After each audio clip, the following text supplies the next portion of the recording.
Ente bergamaschi nel mondo, primo pranzo post-Brexit a Londra.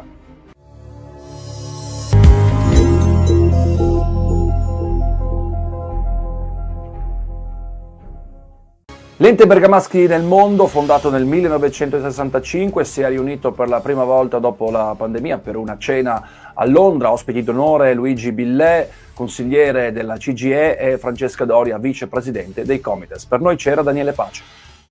Dopo 2 anni di pandemia, domenica scorsa si è riunito di nuovo per un pranzo alla Casa Italiana San Vincenzo Pallotti di Clerkenwell, l'ente bergamaschi nel mondo, con il suo nucleo storico che, con l'occasione, ha ospitato anche il consigliere del CGIE, Luigi Billet, e il vicepresidente dei Comites di Londra, Francesca Doria. A Luigi Billet, per favore, se lo ascoltate un minuto. Sì, grazie mille, intanto... La vicepresidente del Comites, che è qui presente, Francesca. Di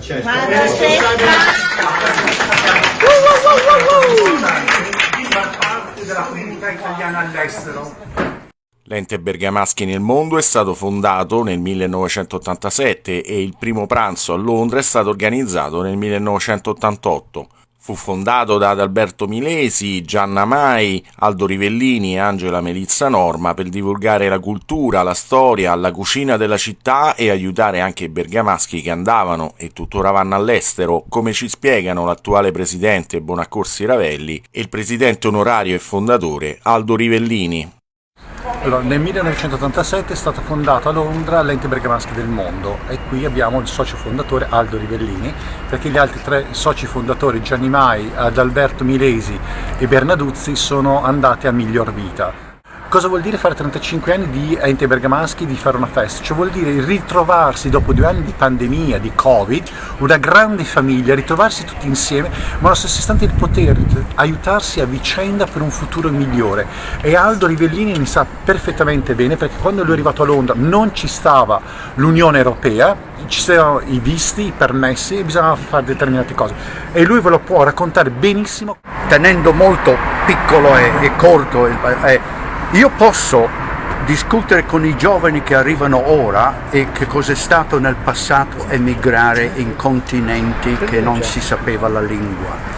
La differenza che loro trovano ora per associarsi e cercando di accomodarsi, trovano una facilità avendo noi qui ormai stabiliti noi stessi, raccomandare loro con un posto di lavoro, un posto di dove poter abitare e quali punti seguire in modo che la loro vita sia meno sofferente di quella che noi abbiamo passati negli anni passati.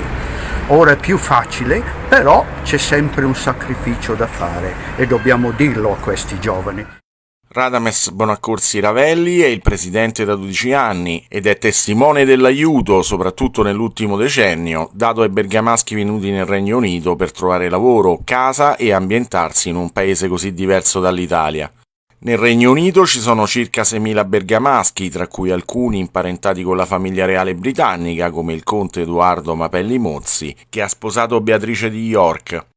L'ente bergamaschi nel mondo è aperto a tutti gli italiani, anche se il direttivo deve essere, per ovvie ragioni, composto da soli bergamaschi. I pranzi sono l'occasione per scambiarsi opinioni e idee, perché nulla meglio del cibo riesce a unire gli italiani. E anche quest'anno erano presenti veneti, romani, napoletani o siciliani, e non solo bergamaschi. L'ente infatti non guarda la provenienza delle persone, ma si rivolge e aiuta tutti quelli che hanno bisogno. Quest'anno poi erano presenti anche Luigi Billet del Consiglio Generale degli Italiani all'Estero e il vicepresidente del Comites di Londra, Francesca Doria, in qualità di ospiti a cui il presidente Bonaccorsi Ravelli ha regalato il libro Emigranti nel cuore, che racconta la storia dell'emigrazione bergamasca nel mondo. Ma questo è lo spirito di tutta la comunità italiana che risiede all'estero, quello di ritornare alle origini, di mantenere vivo soprattutto le radici che sono importanti perché l'identità italiana, ma anche l'identità tra virgolette locale e personale, non viene mai dimenticata da chi risiede all'estero, resta sempre nel cuore certamente le difficoltà ci sono. Il Presidente parlava poco fa del discorso della nuova immigrazione che cerca di entrare nel Regno Unito e che potrà avere problemi qualora non si attenga alle nuove normative.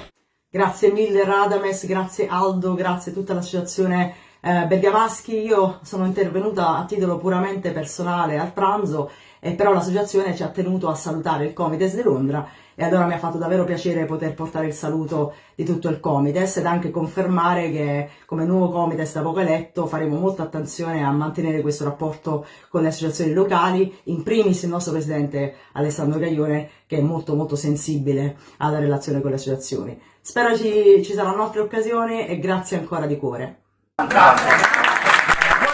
Daniele Pace per Italy Today UK.